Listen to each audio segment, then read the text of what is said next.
"Just don't embarrass me tonight, Camila." My husband said it while adjusting my necklace in the reflection of the front hallway mirror, like he was fixing something cheap before guests arrived.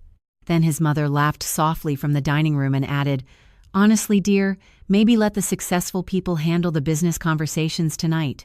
His sister Vanessa looked me up and down and smirked. "At least wear your hair down. You look less intimidating when you try to look pretty." And the worst part was Nathan smiling under his breath, like none of it bothered him anymore. Like humiliating me had become normal in his family. Before this story continues, if you've ever felt invisible inside your own relationship, or like the people closest to you only valued you when you stayed small, please consider liking and subscribing, but only if this story truly resonates with you. And if you're listening right now, tell me where you're watching from and what your local time is. I always read the comments late at night when the house is quiet. My name is Camila Reyes. I'm 33 years old, and the dinner I'm about to tell you about was the night everything inside my marriage finally cracked open. But to understand why I sat there smiling while my husband's family slowly tore pieces out of me across a 12-foot dining table, you need to understand how hard I had worked to belong to them in the first place. The Caldwell house sat on the north side of Lake Forest, behind iron gates and rows of perfectly trimmed hedges that looked sharp enough to cut skin. Nathan's parents bought the property 20 years ago after his father sold a pharmaceutical distribution company for more money than I could even picture growing up. The first time I visited, I remember staring at the stone fountain in the circular driveway while trying to smooth wrinkles out of a dress I bought on clearance at Nordstrom Rack because I was terrified of looking poor in front of them. That feeling never really left, even after 4 years of marriage, even after holidays, birthdays, charity events, and endless Sunday dinners where I carefully measured every word before speaking. Nathan used to squeeze my hand under the table during those dinners when his mother got cold or his sister became sarcastic. Back then, it felt like we were surviving them together. Somewhere along the way, that changed. The shift happened slowly enough that I almost convinced myself I imagined it. Small things first. Nathan correcting me in front of people, interrupting me halfway through stories, rolling his eyes when I talked about work. "Camila works remotely," he'd say casually whenever people asked what I did, like that explained everything, like my entire career fit inside a vague sentence designed to end conversations quickly. The truth was more complicated than that, but after a while I stopped trying to explain it to his family because none of them actually listened. Patricia Caldwell especially. My mother-in-law had perfected a style of humiliation that sounded polite enough to survive in country clubs and charity galas. "Camila's sweet," she'd tell people while smiling directly at me. "She's just not naturally comfortable in executive spaces." Or, "Some women are happier supporting ambitious men instead of competing with them." Always said gently, always over wine glasses and candlelight, always with witnesses. 3 weeks before that dinner, Nathan came home from work, distracted and unusually tense. He loosened his tie while pacing our kitchen and barely touched the salmon I made. "Mom wants everyone at the house Friday," he said finally. "Big investment dinner. Some biotech people are flying in from New York." I nodded while rinsing plates. "Okay. And Camila?" His voice changed slightly. Careful, measured. "Can you just keep things low-key this time?" I turned off the faucet slowly. "What exactly does that mean?" He leaned against the marble counter and exhaled through his nose like I was already exhausting him. "It means don't overdo the business talk.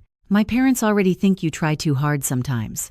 I stared at him because for a second I genuinely thought he was joking. "Nathan, your mother literally asked me last Christmas if I still answer customer service emails for a living. She didn't mean it like that. She absolutely meant it like that." He rubbed his forehead. "Camila, please. I don't want another tense dinner." Another tense dinner. Like I was the reason those nights became unbearable. Like I created the tension instead of swallowing it every single week until my chest physically hurt driving home. After he went upstairs, I stayed in the kitchen alone listening to the refrigerator hum while city lights reflected against the dark windows over the sink. My phone buzzed on the counter beside me. One new email. Subject line: Executive Board Finalization Schedule. I stared at it for several seconds without opening it. Then I locked my phone face down. At that point, nobody in the Caldwell family knew what had been happening over the last 8 months. Nathan didn't know either. Not really. And maybe part of me wanted to keep it that way a little longer, because the silence had become strangely comforting. Nobody can diminish what they don't fully see. The Friday dinner arrived cold and rainy. I spent almost 40 minutes getting ready upstairs while hearing guests arrive below us through the open staircase. Men laughing, glasses clinking, Patricia greeting people in her practiced, polished voice. Nathan stood in the doorway, fastening his watch while looking me over carefully. "You're wearing that?" he asked. I looked down at my dark green dress. "What's wrong with it?" "Nothing, it just looks serious." "It's a dress, Nathan. Forget it." But he didn't sound like he meant forget it. He sounded disappointed. We drove separately because he came straight from the office, and by the time I walked into the Caldwell house, the dining room was already glowing with candlelight and low jazz music drifting from hidden speakers in the ceiling. Patricia air-kissed my cheek without fully touching me. "Camila," she said warmly for the audience around her, "you made it." Then quieter near my ear, "Try not to sit too far from Nathan tonight. People ask questions when married couples look disconnected." Before I could answer, Vanessa appeared beside us, holding champagne. "Oh good, you finally came," she said. "Mom was worried you'd stay home and work again." Nathan laughed lightly from across the room while speaking to two investors near the fireplace. He didn't even look over at me. That was the first moment something cold settled into my stomach that night. Not anger exactly. Recognition. Like part of me finally understood I was completely alone in that room. And I still remember the exact moment I realized the humiliation that night wasn't accidental. It was planned. Because 20 minutes later, while everyone gathered around the dining table, I noticed something on the television screen mounted beside the fireplace that made my pulse stop for half a second. My name. At first, I thought I was imagining it. The television mounted beside the fireplace had rotated through family photos all evening, polished, smiling pictures from ski trips in Aspen and charity galas in Chicago, but for 1 second the slideshow glitched, and a dark blue corporate screen flashed across it. My name sat there in white letters before disappearing again so quickly I almost convinced myself I had not seen it. Kamala Reyes, Executive Strategy Division. My stomach tightened instantly. Then the family slideshow returned, like nothing had happened at all. Nobody else at the table seemed to notice. Patricia lifted her wine glass elegantly. "Nathan tells us your work has been keeping you very busy lately, Camila." The way she said work made it sound temporary, childish, like babysitting or selling candles online. Across from me, Vanessa cut into her filet mignon and smiled. "What exactly do you do all day anyway?" I never really understood it. I opened my mouth, but Nathan answered before I could. "Mostly operations support stuff." "Operations support stuff." I looked at him quietly while the chandelier light reflected against the side of his glass. It amazed me sometimes how easily he minimized me now, like reducing me had become second nature. "That sounds exhausting," Ethan joked, answering emails and moving spreadsheets around all day. Everyone laughed softly again. I smiled because after years around the Caldwell family, I had learned smiling hurt less than reacting. But the truth was, moments like that always took me somewhere older, somewhere smaller. I grew up in a 2-bedroom apartment above a bakery on the southwest side of San Antonio. My mother cleaned dental offices at night, while my father drove delivery trucks across Texas for a furniture company that eventually collapsed when I was 16. We never had much money, but my parents treated education like religion. Every report card got taped to the refrigerator with magnets shaped like fruit. Every spelling bee felt like the Olympics. My mother used to sit beside me at our tiny kitchen table long after midnight while I studied business textbooks from the public library because we could not afford new editions. "Mija," she would whisper while rubbing sleep from her eyes. "Never let rich people make you feel small just because they inherited comfort." I did not understand how important those words were until years later. The first time Nathan brought me to the Caldwell house, Patricia asked where my family vacationed during summers growing up. I remember freezing with a water glass halfway to my mouth because the answer was nowhere. We did not vacation. My father worked overtime every summer because air conditioning bills in Texas nearly destroyed us. Nathan squeezed my knee under the table before answering for me. "Camila's family is more low-key than ours." Low-key. That became another word people used when they meant poor without sounding cruel. After dinner that night, Patricia gave me a tour of the house, even though Nathan and I had already been dating almost a year. She paused inside a guest bedroom bigger than my entire childhood apartment and smiled at me carefully. "Families like ours can be intimidating at first," she said. "But if you stay humble and supportive, you will fit in eventually." I remember nodding because I loved Nathan then, with the kind of reckless loyalty that makes women ignore warning signs the size of billboards. Back at the dinner table, Patricia dabbed the corners of her mouth with a linen napkin. "Nathan always had ambitious girlfriends before marriage," she said casually toward one of the investors, women from very accomplished families. Vanessa laughed into her wine. "Remember Charlotte? She worked for Goldman Sachs before moving to Manhattan." Ethan grinned at me. "You definitely broke the pattern, Camila." Nathan looked down at his plate, smiling faintly instead of defending me. Something inside my chest folded inward then. Not dramatically, quietly, like paper bending too many times in the same place. The server entered carrying dessert plates while jazz music floated softly through the ceiling speakers, lemon mascarpone cake. Patricia always served desserts individually plated because she thought buffets looked middle class. She placed her hand lightly on the investor beside her arm. "Nathan has always needed someone grounding," she continued. "A softer woman. Less competitive." Less competitive. That one almost made me laugh, because if there was one thing nobody in that room understood about me, it was how hard I had fought for every inch of my life. They saw calmness and mistook it for weakness. They saw silence and assumed emptiness. Nathan once told me during our first year together that one of the things he loved most about me was how peaceful I felt compared to the women he dated before. "You do not need attention all the time," he had said while we unpacked groceries in our first apartment. I remember smiling because back then it sounded like love. Years later, I realized it sounded more like relief. Relief that I did not challenge him. Relief that I made myself smaller naturally. My phone buzzed suddenly beside my plate, sharp enough to make me jump slightly. Nathan glanced down. "You can answer that later," he murmured. I turned the screen face down without checking it, but not before I caught the sender name. Board Communications. At the far end of the dining room, the television flickered again for half a second, that same dark blue corporate screen. This time I knew I had not imagined it. And then I noticed something else. Nathan noticed it too, because for the first time all night, the color drained slightly from his face. For a second, Nathan looked genuinely nervous. It disappeared almost immediately, buried under the same controlled expression he used during investor meetings and charity auctions, but I saw it. I had spent 4 years studying the tiny shifts in my husband's face because with Nathan, emotions rarely arrived loudly. They leaked out in fragments. A tightened jaw, fingers tapping once against a glass, eyes avoiding mine for half a second too long. He picked up his wine and forced a small smile toward the table.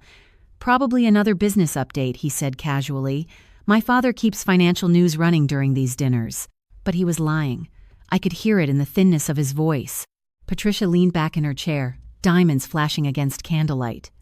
"Honestly, Richard treats cable business channels like sports," she laughed. "It is exhausting." The investors chuckled politely. Across from me, Vanessa was still watching Nathan instead of me now. Her expression sharpened slightly, curious in the way wealthy people become curious whenever they sense information they do not have access to. That was the thing about the Caldwell family. They could tolerate almost anything except being the last people to know something important. Dessert plates were cleared while servers moved quietly around the table, refilling water glasses and collecting silverware. Outside the massive dining room windows, rain streaked across the dark gardens in silver lines. Somewhere deeper in the house, I could hear muted laughter from the second floor where the younger cousins were watching movies in the media room. Normal sounds. Comfortable sounds. But under the table, my pulse had started beating hard enough to make my wrists feel warm. Nathan finally looked directly at me for the first time all evening. "You okay?" he asked softly. The question almost irritated me because it sounded performative, like concern designed for witnesses. "I am fine," I said. His eyes narrowed slightly, searching my face. "You seem distracted." Before I could answer, Patricia cut in smoothly. "Camila has always been sensitive to tension." She smiled toward one of the guests beside her. "She takes things personally sometimes." I stared at my mother-in-law quietly while she lifted her wine glass with elegant fingers that had never once done dishes, or folded laundry, or worried about overdraft fees. Nathan did not defend me. Again, he just looked down at the tablecloth. And suddenly I was back in our condo kitchen 6 months earlier the night everything first started changing for me. It was nearly midnight. Nathan had already gone to sleep upstairs while I sat at the counter wearing sweatpants and staring at 3 different financial projections glowing across my laptop screen. I had been consulting remotely for a healthcare logistics company for almost 2 years by then, mostly restructuring operational systems after mergers. Quiet work, complex work, the kind nobody noticed unless something failed. Around 11:40 that night, my inbox pinged with a message from a woman named Evelyn Porter, Senior Executive Director at Caldwell Biotech. At first I thought it was spam because the salary figure attached to the contract review request looked absurd. Then I noticed the internal merger documents attached underneath it, 48 pages, confidential. My heart started beating faster while I read through them. Caldwell Biotech was preparing one of the largest healthcare expansion mergers in the Midwest, and apparently somebody high enough inside the company had seen one of my restructuring reports through a consulting partner in Minneapolis. I still remember reading Evelyn's final sentence 3 separate times. "We believe you may be uniquely qualified to lead this division." I laughed out loud alone in my kitchen because it felt impossible. Women like me did not lead companies connected to families like the Caldwells.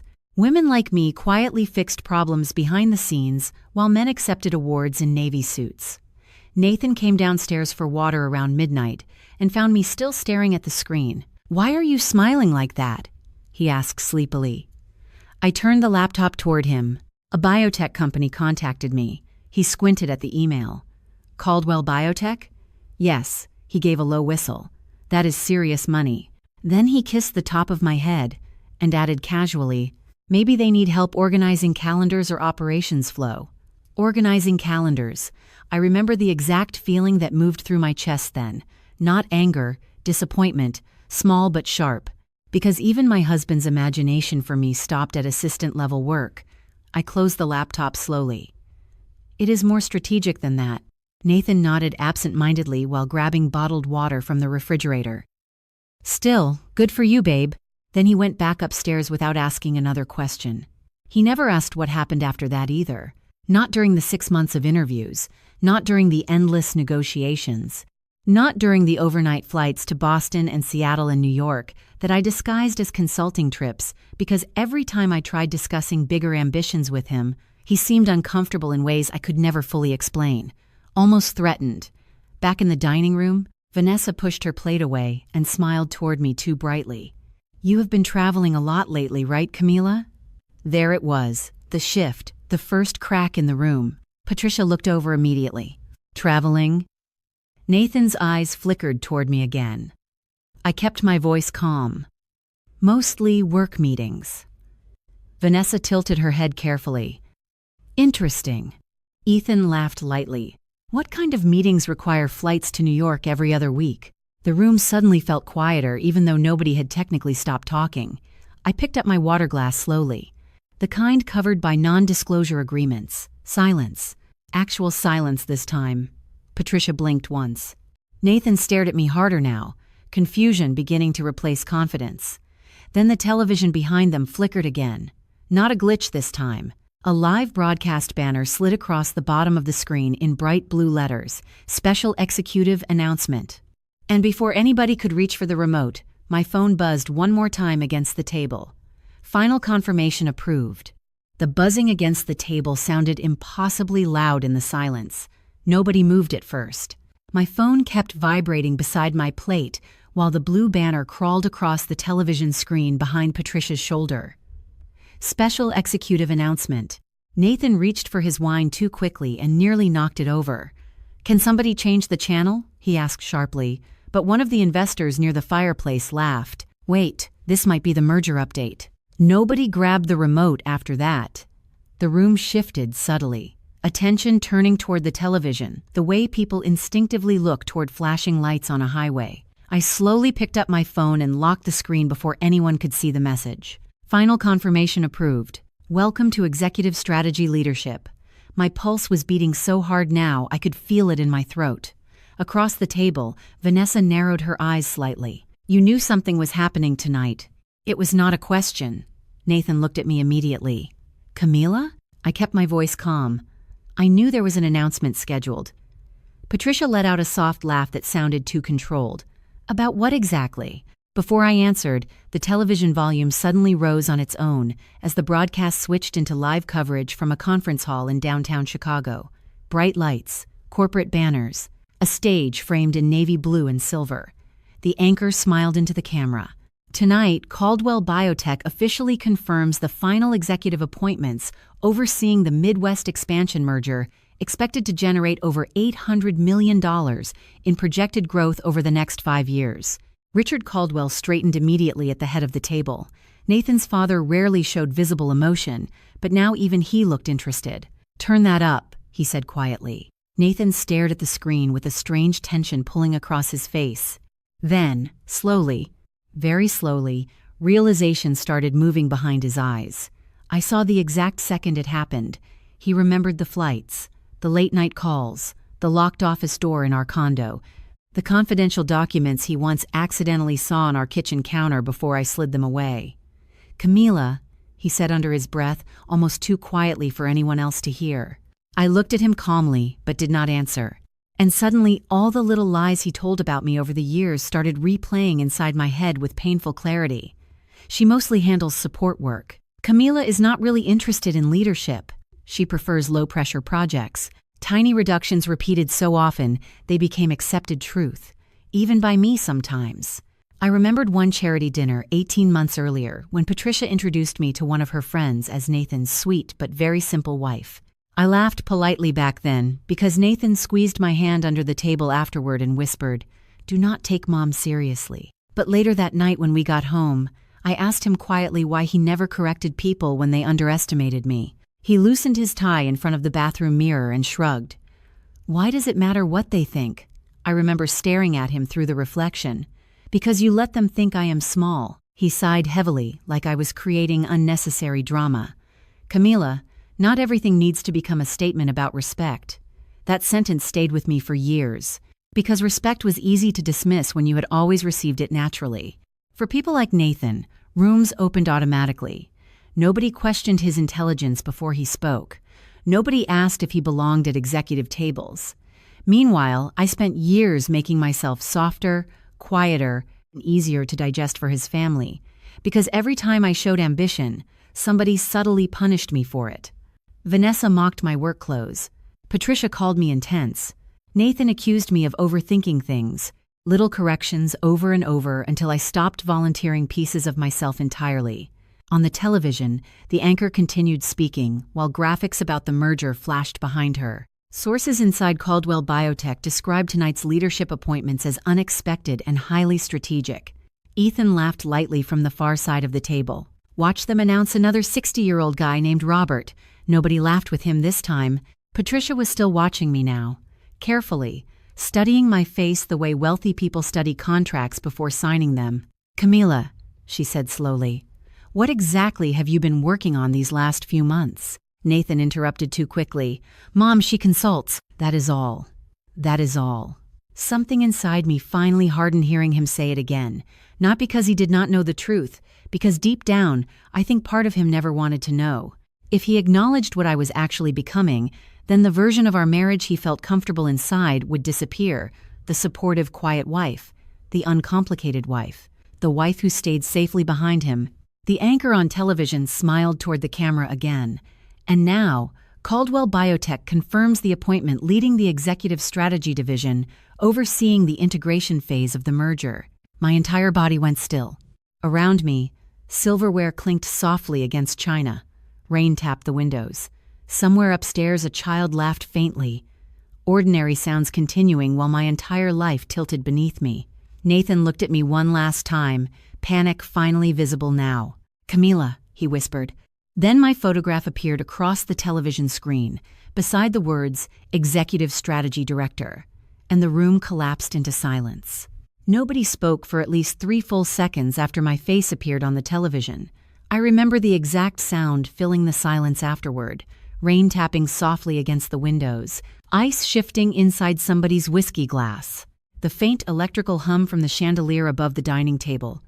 Ordinary sounds suddenly feeling painfully loud because nobody at that table knew what to say anymore. The anchor continued talking cheerfully on television. Reyes previously led multiple confidential restructuring initiatives, credited with streamlining over $2 billion in healthcare integration operations nationwide. Patricia blinked twice, like she physically could not process the words. Vanessa stared openly now, all traces of amusement gone from her face. Ethan looked between me and the screen with his mouth slightly open, but Nathan looked devastated, not angry, not embarrassed. Devastated. Like the ground underneath him had disappeared. "You," he said quietly, barely able to get the words out. "You are leading the merger?" I folded my napkin carefully onto the table beside my untouched dessert plate. "Yes." His father finally spoke from the head of the table. "How long has this been happening?" "About 6 months." Richard Caldwell leaned back slowly in his chair, eyes still fixed on me with something that looked dangerously close to respect. "And nobody here knew?" I almost answered honestly. Nobody asked. But before I could, Patricia recovered enough to force a brittle smile. "Camila, sweetheart, why would you keep something this important secret from family?" "Sweetheart?" The same woman who spent years treating me like background decoration suddenly sounded warm now. Familiar, almost affectionate. It would have been funny if it did not hurt so much. Nathan stood abruptly from his chair. "Can we talk privately?" His voice sounded strained. "Now." Every eye followed us as he walked quickly toward the hallway leading to the back terrace. I stood more slowly and followed him past the grand staircase, past framed oil paintings and polished marble floors that once intimidated me so deeply I barely breathed correctly inside that house. Outside, cold rain air wrapped around us instantly. The terrace overlooked the dark gardens behind the estate, where tiny landscape lights glowed against wet stone pathways. Nathan turned toward me the second the glass doors closed behind us. "Why would you hide this from me?" I stared at him in disbelief. "Hide it from you?" "Camila, this is not some small promotion. You are leading the entire executive strategy division." "I know what my position is, Nathan." He dragged both hands through his hair. "Then why did I have to find out from television?" Something inside me finally cracked then, not loudly, quietly. The kind of break that happens after years instead of moments. "Because every time I tried to show ambition, you treated me like I was becoming difficult." He opened his mouth immediately. "That is not true." I laughed softly before I could stop myself. "You introduced me as support staff for 4 years. I was simplifying things. You minimized me." Rainwater slid slowly down the iron railing beside us, while Nathan stared at me like he genuinely had never considered the difference between those two things before. "Camila, do you know what the worst part is?" I asked quietly. "I started believing you." His face changed slightly then, pain finally reaching him. "I never wanted you to feel small. But you liked being bigger. Silence. Real silence this time. The kind with truth sitting inside it." His phone started vibrating in his pocket before he could answer. Then mine buzzed too. And again. And again. Calls. Messages. Notifications exploding almost simultaneously now that the announcement had aired publicly. Nathan pulled out his phone first. 12 missed calls already. Vanessa. Patricia. 2 business partners. His assistant. My screen looked worse. Unknown numbers. LinkedIn messages. Emails arriving faster than I could read them. One text from Evelyn Porter stood out immediately. "Congratulations, Director Reyes. The board was extremely impressed tonight." Nathan saw the message over my shoulder. His expression tightened instantly. "Director Reyes," he repeated quietly, like hearing the words physically hurt him. Back inside the house, I could see movement through the glass doors. Patricia pacing near the dining room. Vanessa speaking rapidly to somebody while holding her phone. Richard standing completely still near the television, watching another replay of the announcement coverage. Everything had changed in less than 5 minutes. Nathan stepped closer carefully. "Camila, listen to me. I know tonight looked bad." I looked at him silently. "My family can be insensitive sometimes, but they do care about you." I almost could not believe what I was hearing. "Nathan, your brother mocked my career 30 minutes ago, and you laughed. I was trying to keep things light. Your mother spent years introducing me like I was temporary. That is just how she talks. And what is your excuse?" That finally landed. He looked away first. His phone buzzed again, then mine. "Patricia calling now." I declined it immediately. A second later, she texted me, "We are all so proud of you." Proud. I stared at the words so long it almost blurred. 5 hours earlier, she told me not to embarrass the family at dinner. Now suddenly, I belonged to them enough for pride. Another message arrived from Vanessa. You should have told us. We would have supported you. That one hurt worst of all because we both knew it was a lie. Nathan reached for my hand carefully, but I stepped back before he could touch me. His face fell immediately. Please do not shut me out, he said quietly. I looked at the glowing house behind him, filled with people suddenly desperate to rewrite years of humiliation, now that my title had value to them. Then I looked back at my husband, standing in front of me soaked in cold rain and regret that arrived far too late. And for the first time since marrying into the Caldwell family, I realized I had never felt more emotionally alone than I did standing right beside him. I left the Caldwell estate just after midnight, while rain still covered the roads in thin silver sheets. Nobody tried to stop me this time. Patricia hugged me near the front door before I left, but her arms felt careful now, calculated. We should have celebrated you properly, she whispered like we were suddenly close. Vanessa asked if we could have lunch sometime next week because she wanted to hear everything about my journey. Even Ethan hugged me awkwardly and joked that he always knew I was smarter than everyone else at the table.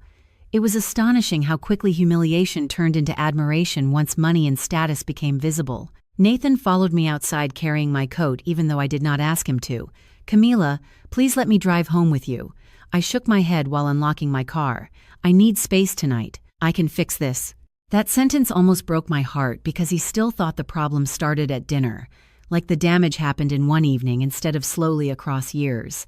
I looked at him standing under the front porch light with rain soaking through the shoulders of his expensive coat and realized something painful. Nathan truly did not understand what he had done to me because none of it ever felt serious to him while it was happening. Tiny humiliations rarely hurt the people creating them. They only scar the people swallowing them quietly. I drove back to our condo in complete silence except for windshield wipers scraping rhythmically across the glass. Downtown Chicago looked blurred through rainwater and red brake lights. My phone kept vibrating in the cup holder every few minutes. Congratulations, messages, networking requests, calls from executive teams.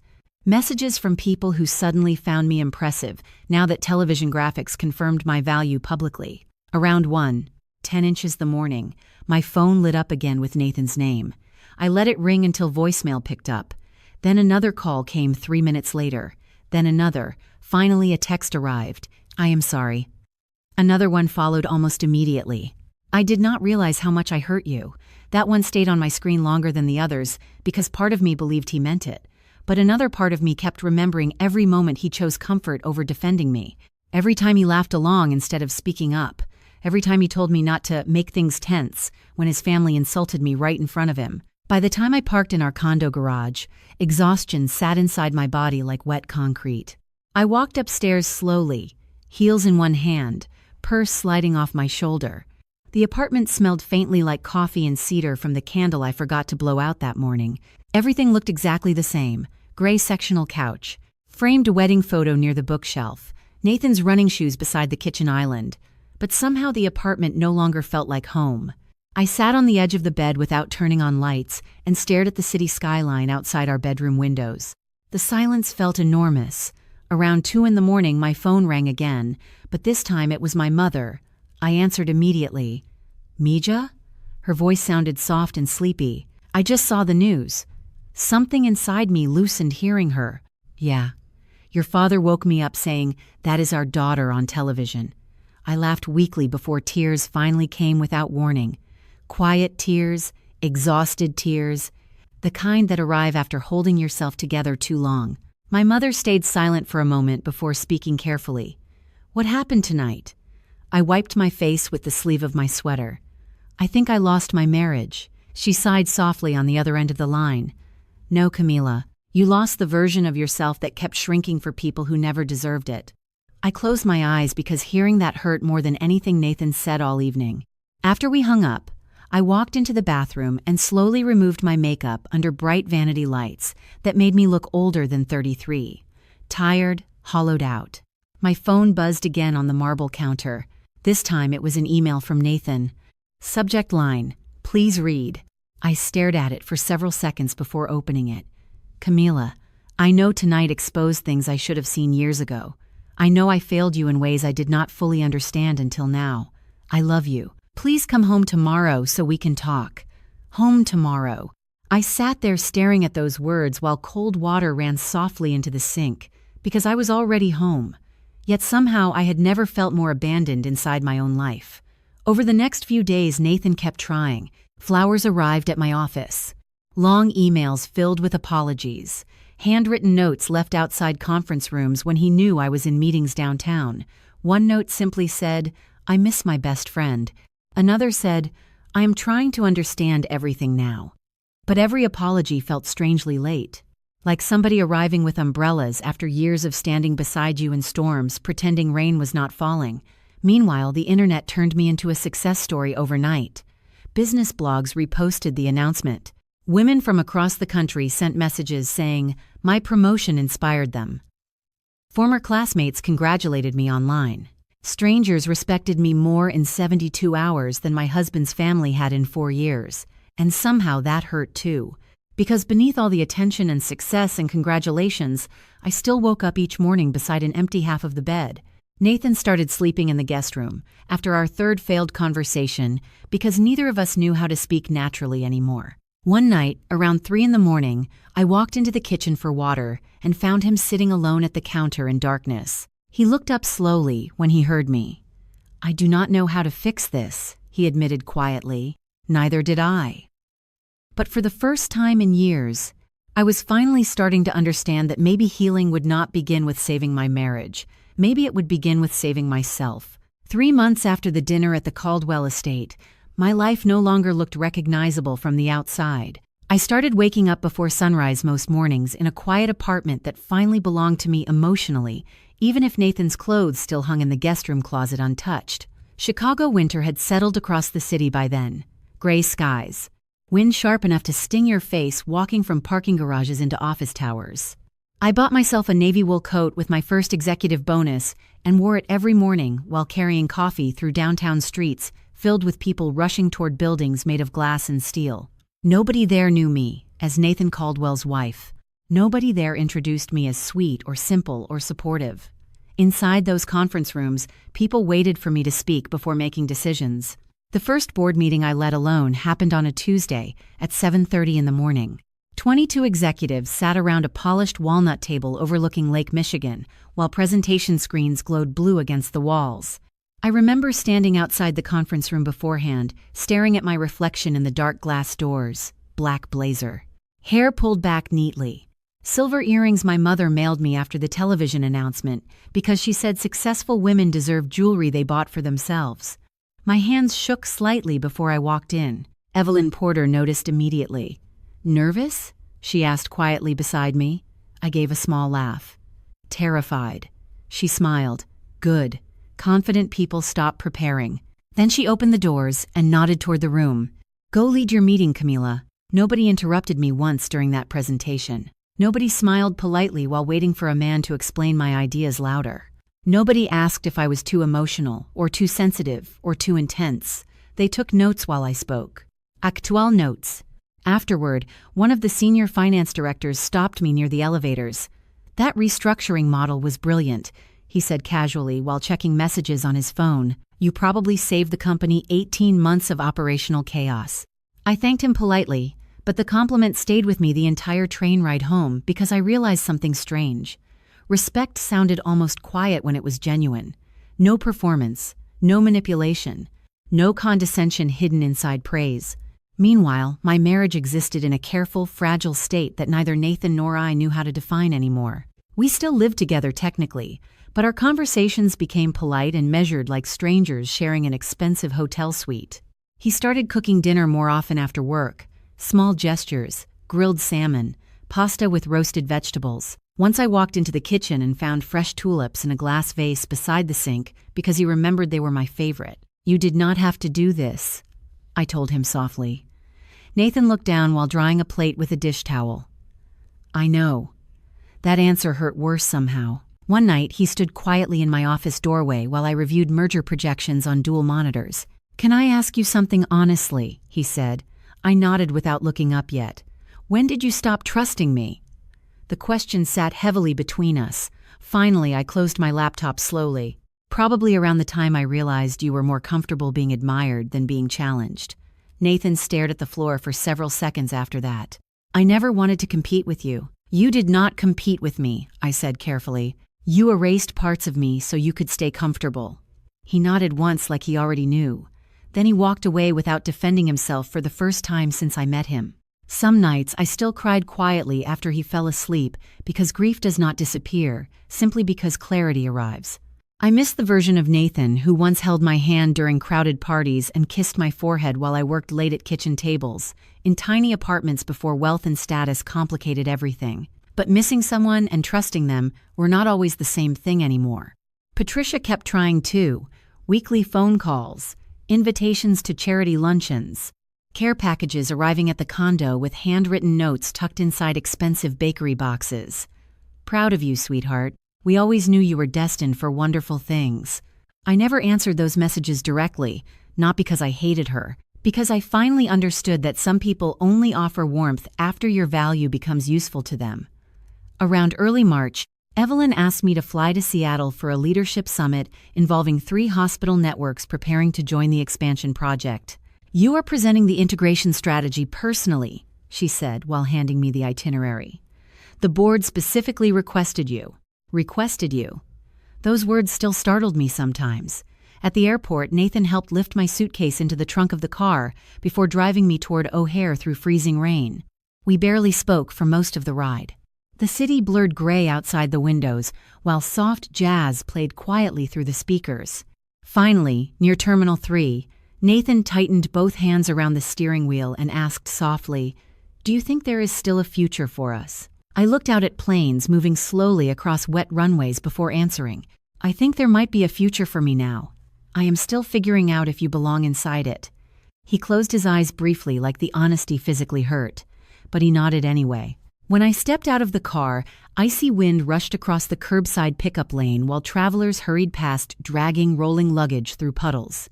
Nathan came around to help with my suitcase one last time. "Camila," he said quietly before I walked inside. I turned back toward him. For the first time in months, he looked at me without defensiveness or insecurity or ego clouding his face. Just sadness, just truth. "I really did not know who you were," he admitted. I held his gaze for a long second before answering softly. "I did.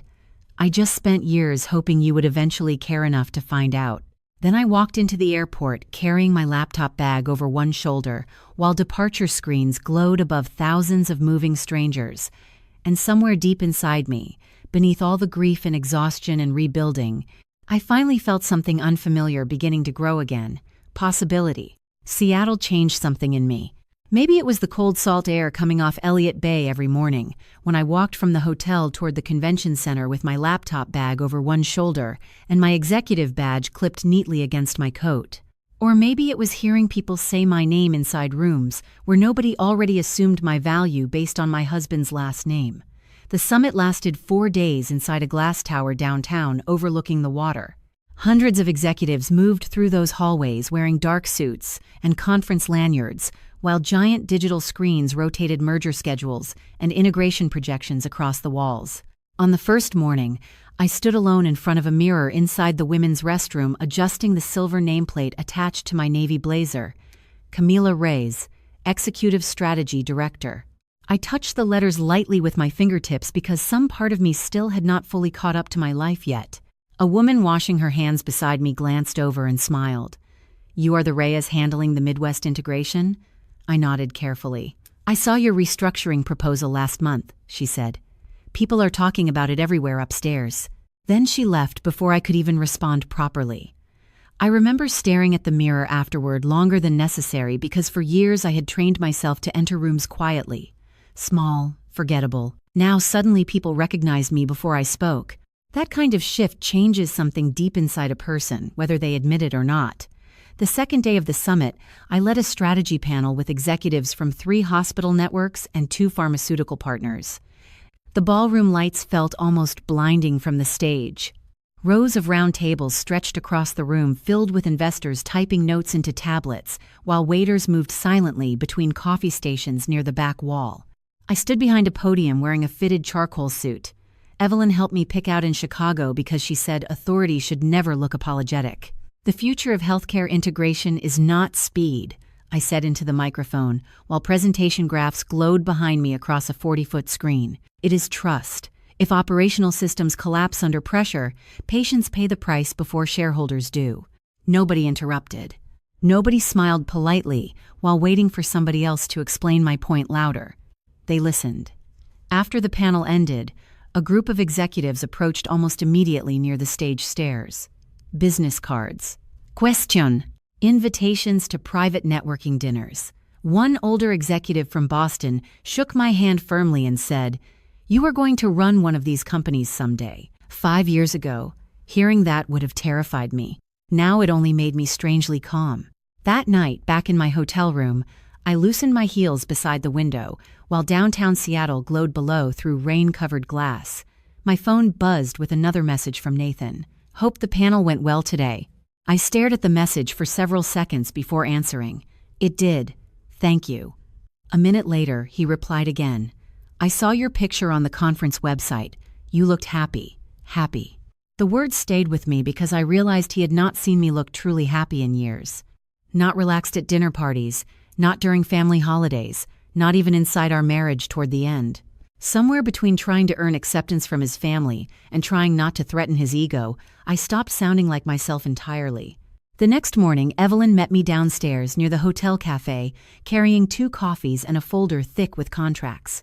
"You are being discussed for national oversight," she said casually while handing me a latte. I nearly stopped walking. "What?"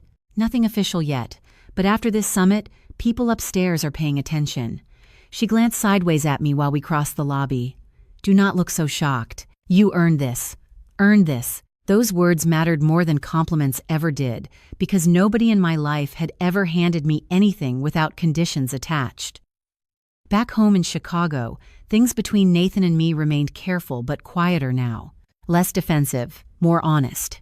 We started speaking without pretending everything could return to normal. One evening after I returned from Seattle, I found him sitting at the kitchen island reading one of the healthcare journals featuring my interview from the summit. He looked up when I walked in, carrying dry cleaning over one arm. "Your article was impressive," he said softly. I placed the hangers carefully on the couch. "Thank you." He hesitated before adding, "I used to think confidence looked loud." I glanced at him while setting down my purse. "And now?" Nathan looked down at the magazine cover where my photograph sat beside headlines about executive leadership. "Now I think maybe confidence looks like someone who never had to announce their value because they already knew it. The old version of me would have melted hearing something like that. The newer version only nodded quietly because growth changes what feels enough." A week later, I walked into Caldwell Biotech headquarters wearing my access badge clipped against a cream-colored blazer, while employees nodded respectfully as I passed through the executive floor. Floor-to-ceiling windows overlooked downtown Chicago 23 stories below.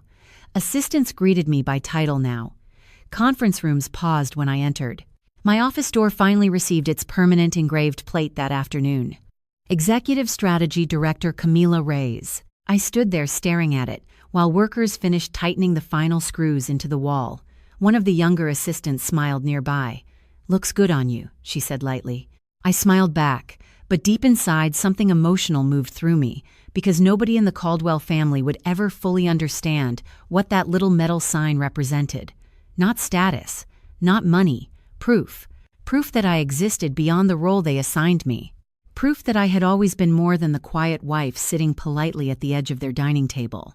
And standing there in that hallway watching employees pass by, carrying reports and laptops, while city light flooded through glass windows, I suddenly remembered the exact moment everything changed at the Caldwell estate months earlier.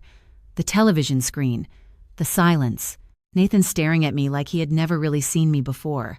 The next time I walked back into the Caldwell estate, the air inside the house felt completely different.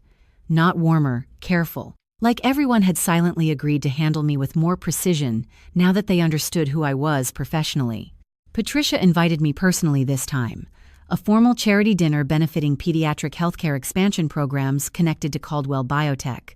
"It would mean a great deal if you attended," she said over the phone 3 weeks earlier, her voice softer than I had ever heard it before.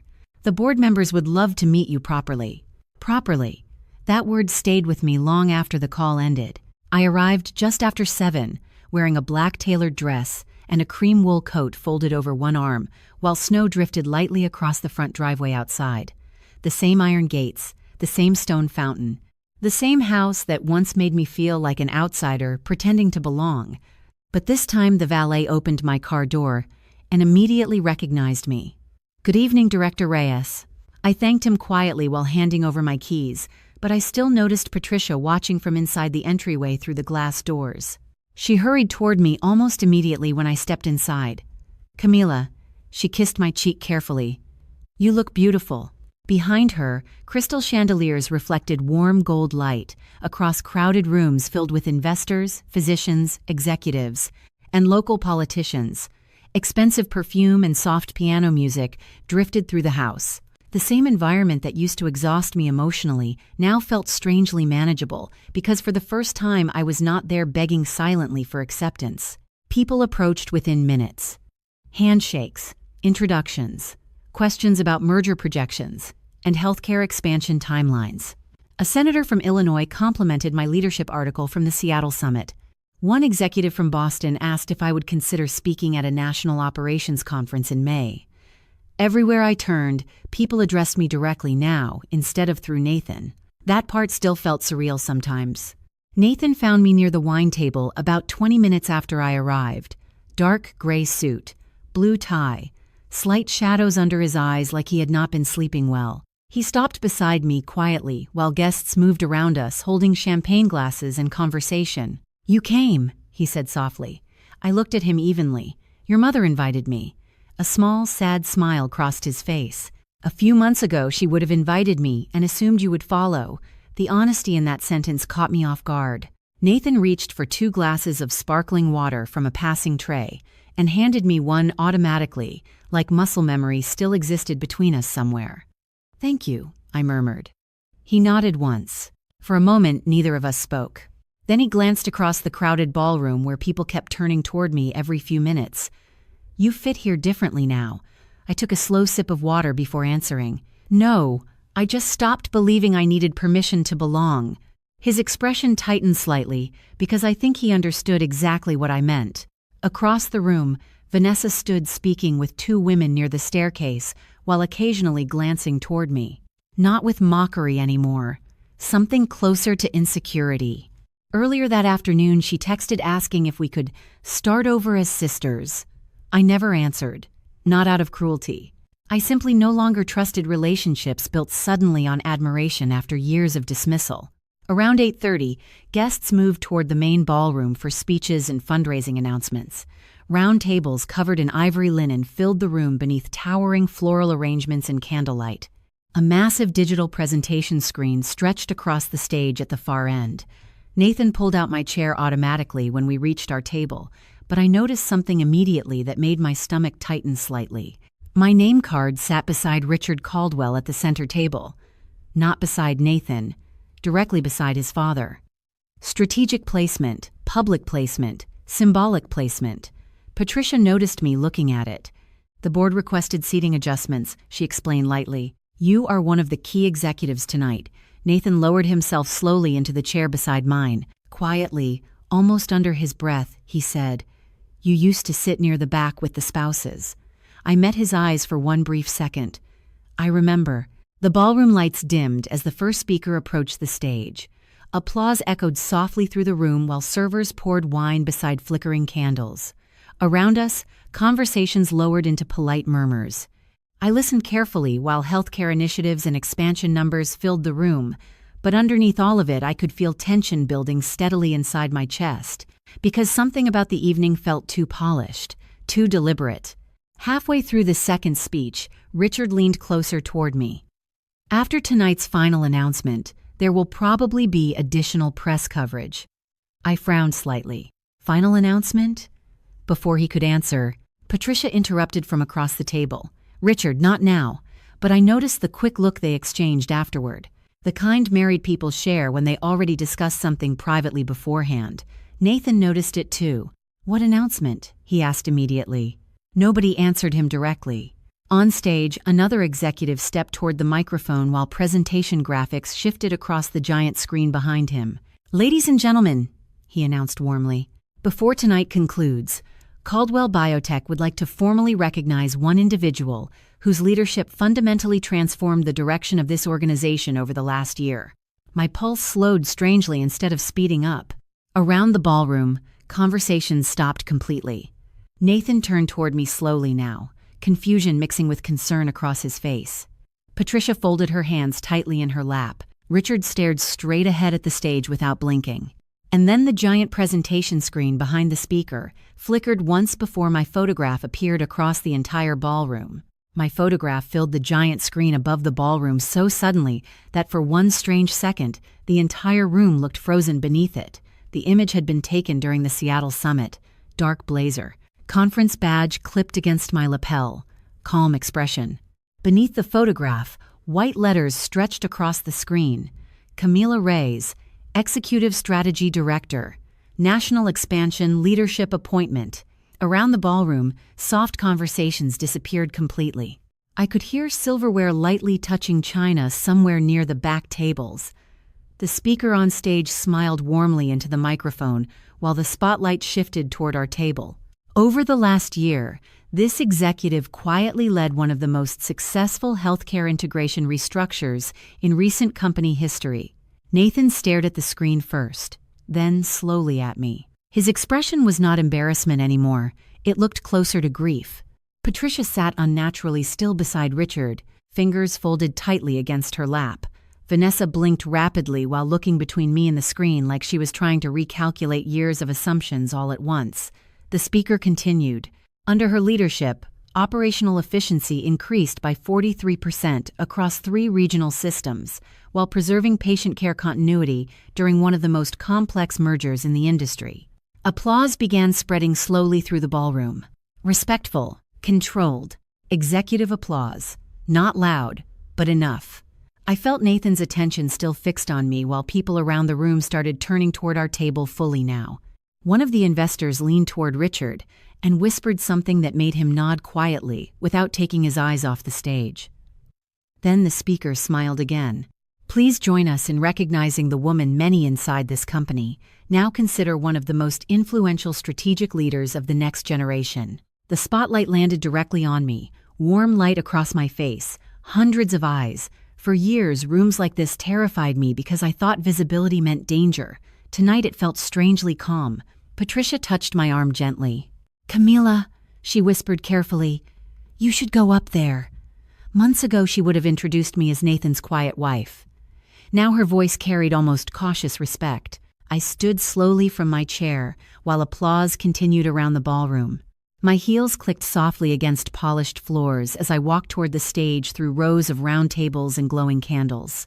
I passed executives who nodded politely. Doctors, investors, politicians. People Nathan's family spent years trying to impress. And suddenly I realized something painful and freeing at the same time. I no longer needed the Caldwell family to validate me because rooms like this already had. The speaker shook my hand once I reached the stage. "Congratulations, Director Reyes. Thank you." My voice sounded steadier than I felt. A second microphone waited near the podium, but I had not prepared a speech because nobody told me this recognition was happening tonight. I glanced briefly toward the Caldwell table before speaking. Nathan was still watching me with that same unreadable sadness in his eyes. "Honestly," I said softly into the microphone, "I spent a long time believing leadership had to look loud in order to matter." The ballroom quieted further. But most meaningful work happens quietly. Late nights, difficult decisions, moments nobody applauds while they are happening. Somewhere near the back of the room, glasses clinked softly against trays carried by servers moving carefully between tables. I looked down briefly at the edge of the podium before continuing.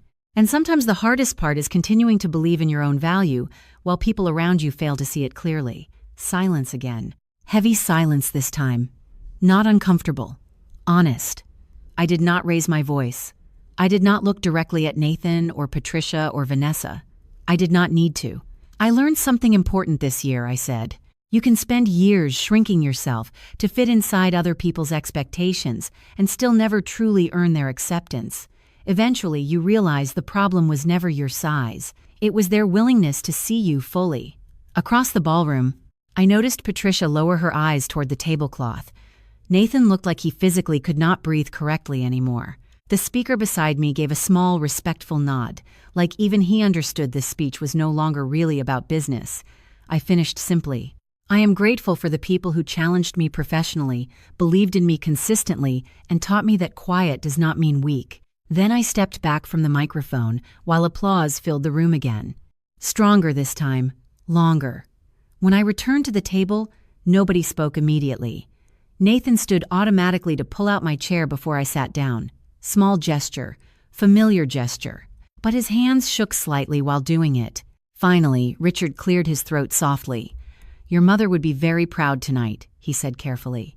I blinked once because it was the first genuinely kind thing he had ever said to me directly. "Thank you." Vanessa looked down into her wine glass before speaking quietly.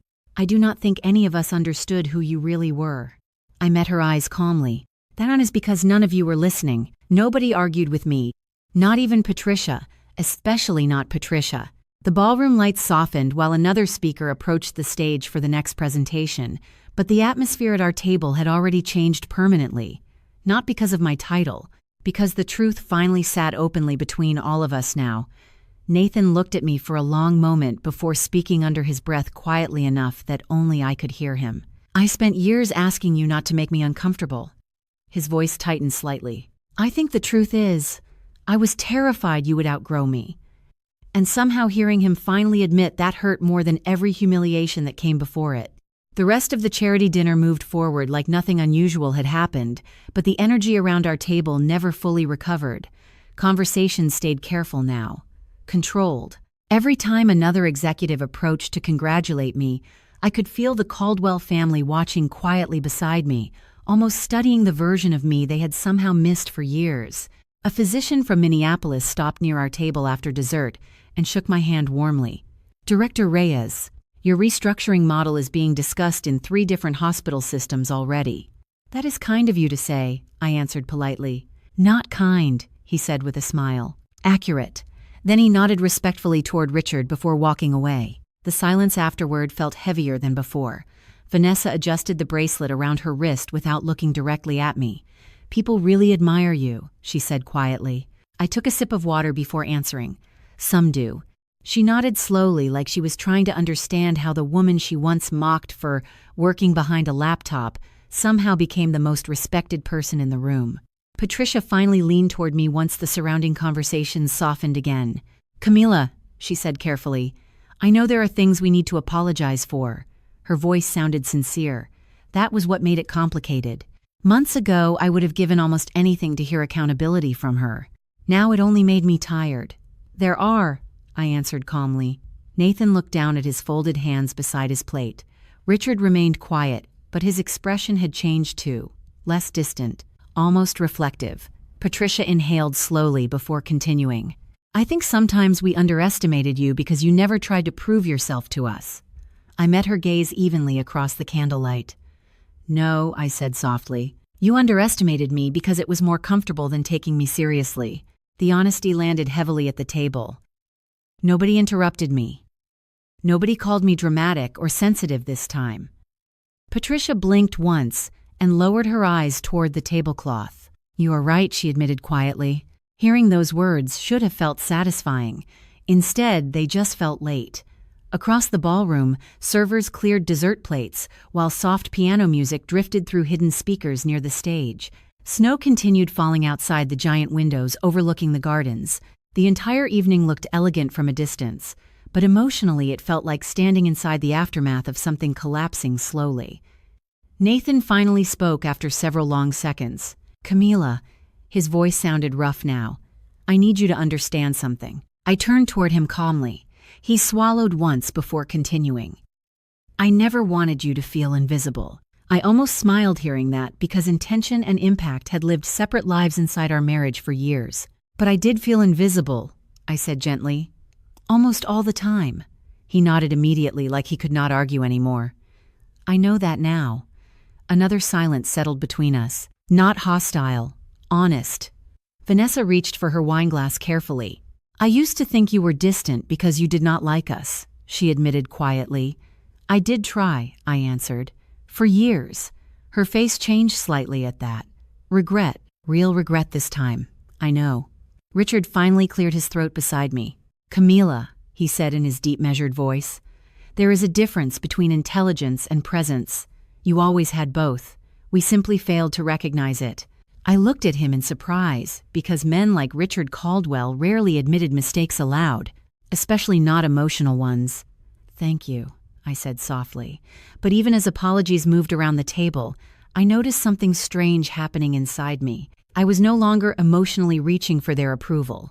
Not Patricia's, not Vanessa's, not even Nathan's anymore. Their validation used to feel like oxygen. Now it felt more like weather, nice when present, survivable when absent. Later that evening, while guests gathered near the ballroom exits collecting coats and saying goodbye beneath chandeliers and marble staircases, Nathan found me alone near the front hallway, overlooking the snowy driveway outside. "Can we talk before you leave?" he asked quietly. I nodded once. We stepped into the library just off the main corridor, where dark wooden shelves stretched floor to ceiling, and rain tapped softly against tall windows.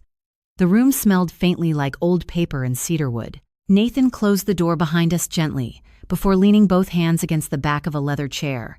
"I keep replaying everything," he admitted. "Every dinner, every joke, every time I stayed quiet." I watched him carefully without interrupting. "And?"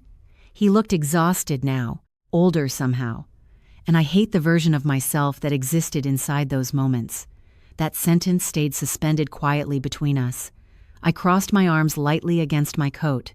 "Nathan, you did not become that person accidentally," he nodded slowly. "I know. You benefited from me being smaller." His eyes lowered immediately because there was no defense left anymore. "Yes." Outside the library windows, snow collected along stone pathways and iron fences, while cars pulled slowly through the circular driveway picking up departing guests. The night looked peaceful, almost beautiful.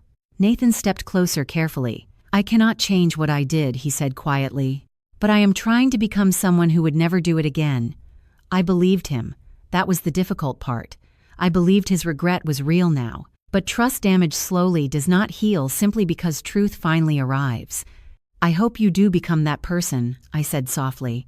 His face tightened slightly at the distance in my voice. "And us?" I looked toward the dark window for a long moment before answering honestly. "I do not know yet." The pain in his expression was immediate but controlled. No anger, no manipulation, just sadness. Somewhere deeper in the house, guests laughed softly while saying goodbye near the entrance hall. Life continuing normally around us, while our marriage still sat unfinished between apology and healing. Nathan nodded once and stepped back. "That is fair." I picked up my coat from the arm of the chair and moved toward the library door slowly. Before leaving, I paused with my hand against the brass handle. "For what it is worth," I said quietly without turning around, "I never wanted to outgrow you." My voice softened slightly. "I just got tired of shrinking." Then I walked back into the glowing hallway while snow fell steadily outside the estate, and behind me, Nathan remained standing alone inside the library surrounded by silence. Neither of us fully knew how to fix yet. Spring arrived slowly in Chicago that year. Snow disappeared from sidewalks, one thin layer at a time, until trees outside my office windows finally started carrying pale green leaves again. Life did not suddenly become perfect after the charity dinner at the Caldwell estate. Healing rarely works like that. Some mornings still felt heavy. Some conversations with Nathan still ended in silence because certain kinds of damage do not disappear simply because truth is finally spoken aloud. But my life became clearer after that night, quieter in the best possible way. I stopped apologizing for taking up space emotionally. I stopped shrinking my opinions to protect other people's comfort. And slowly, almost without noticing at first, I began building a life that actually fit me, instead of one designed around earning acceptance from people, determined not to fully see me.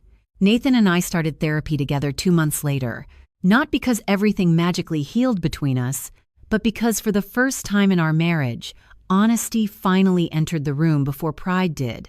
Some sessions ended well. Others left both of us emotionally exhausted for days afterward. I remember one Thursday evening, sitting across from him inside a softly lit office, while rain slid down the windows outside. Our therapist asked quietly, "Nathan, when did you first realize you were intimidated by your wife's growth?" He stared down at his wedding ring for almost a full minute before answering. "When I understood she no longer needed me to define who she was." I looked at him carefully after he said it, because there was no cruelty left in his voice anymore. Just grief, just truth. We still live separately some weeks now, depending on work schedules and emotional distance, and whether rebuilding trust feels possible that day. But the strange thing is, our relationship became more real after everything broke apart. Less polished, less performative, more human. Patricia changed too, though more slowly. She calls me directly now, instead of through Nathan. Sometimes she asks about work, sometimes about recipes or my parents or books she thinks I would enjoy. The first time she visited my office downtown, she stood quietly near the window overlooking the city, while assistants moved through the executive floor carrying folders and coffee cups around us. "I owe you an apology I should have given years ago," she said softly, without looking at me. I closed my laptop and waited. She folded her hands together carefully. "I spent too much time respecting titles instead of character." Then, after a pause, she added quietly, "And I think part of me resented how secure you were without needing attention." Hearing that mattered more than I expected, because real accountability sounds different from guilt. It sounds quieter, more uncomfortable, more honest. Vanessa and I will probably never become close, but something between us softened too. Last month, she invited me to lunch at a small cafe near Oak Street Beach. Halfway through the meal, she laughed suddenly while stirring iced tea with a straw. "You know what is embarrassing?" she admitted. "I actually used to think you were intimidated by me." I smiled slightly. "I was exhausted by you." She laughed harder at that than I expected. Maybe growth sometimes looks like two women finally telling the truth after years of performing versions of themselves around each other. As for me, I still keep the silver executive nameplate from Seattle in the top drawer of my office desk, even though my permanent title sits engraved outside my door now. Not because I need the reminder professionally, because I need the reminder personally. There was a time in my life when I genuinely believed being loved required becoming smaller, easier, less threatening, less visible. And I know there are people listening to this story right now who understand exactly what that feels like. Maybe your family dismisses you quietly. Maybe your partner jokes about your dreams often enough that you stop speaking about them out loud. Maybe you learn to make yourself emotionally convenient because conflict felt dangerous growing up. If that is you, I need you to hear me carefully. Someone else's inability to recognize your value does not reduce your value. It only reveals the limits of their vision. Protect your finances. Protect your peace. Pay attention when your intuition keeps whispering that something feels wrong even when everybody around you tells you to stay quiet. God, or the universe, or whatever higher power you believe in, did not create you to disappear inside someone else's comfort. Love should never require self-erasure, and healing does not always begin with revenge or dramatic endings. Sometimes healing begins the moment you stop asking people for permission to trust yourself. I learned that strength is not loud most of the time. It looks like boundaries. It looks like walking into rooms without apologizing for existing there. It looks like no longer explaining your worth to people committed to misunderstanding you. My name is Camila Reyes. I am 33 years old. And the core lesson I want to leave with you is this: never abandon yourself just to keep other people comfortable. Thank you for sitting with me through this story. Truly. If you have ever felt unseen, underestimated, or emotionally alone inside relationships that were supposed to feel safe, I hope this reminded you that you are not difficult for wanting respect. You are not arrogant for wanting to be recognized fully. And you are not selfish for protecting the parts of yourself other people failed to value. Sometimes the most powerful thing a person can do is stop shrinking. If this story stayed with you in some way, feel free to share your thoughts in the comments. Subscribe if you would like to hear more stories like this. And maybe share this with someone who needs the reminder that their voice still matters too. Tonight, as I finish telling you all of this, I am sitting alone in my office long after everyone else has gone home. The city lights are glowing through the windows. My heels are kicked off under the desk. And beside my laptop sits the old place card from that charity dinner at the Caldwell estate, Camila Reyes. Center table.